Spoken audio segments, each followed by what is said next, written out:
If you sew stretchy fabric and you notice that your threads pop like this, it's because you're not stitching it the right way. So let me show you how you can fix that.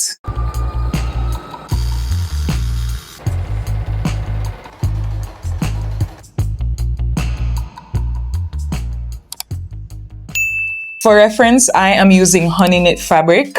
This is a pair of shorts that I cut from a leggings that I made earlier this year to wear to the gym, and I just didn't like it as leggings anymore, so I just cut it into shorts. I'm stitching the legs and I noticed that a few of my threads were popping. So I'm gonna show you the right way to stretch fabrics like these when you're sewing them. So this fabric is extremely stretchy.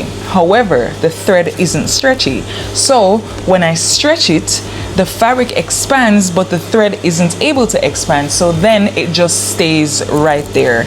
A great solution for this is to use stretchy thread. If you don't have stretchy thread, this is what you want to do. You're gonna take your fabric, and my hem is already folded. You're gonna put it underneath your sewing machine, and you're gonna stretch both sides evenly while you stitch. So it goes like this.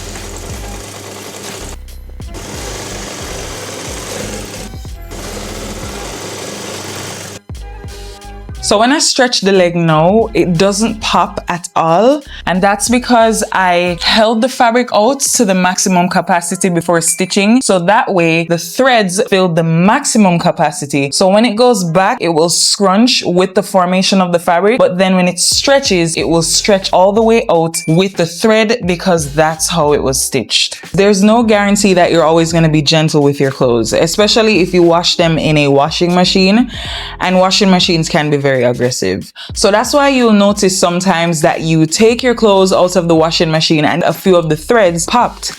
That is simply because the fabric wasn't stretched. That's if it's a stretchy fabric, or the thread that was used is very weak. So apply this the next time that you're going to be sewing stretchy fabric, and you should get much better results. I love these shorts a lot.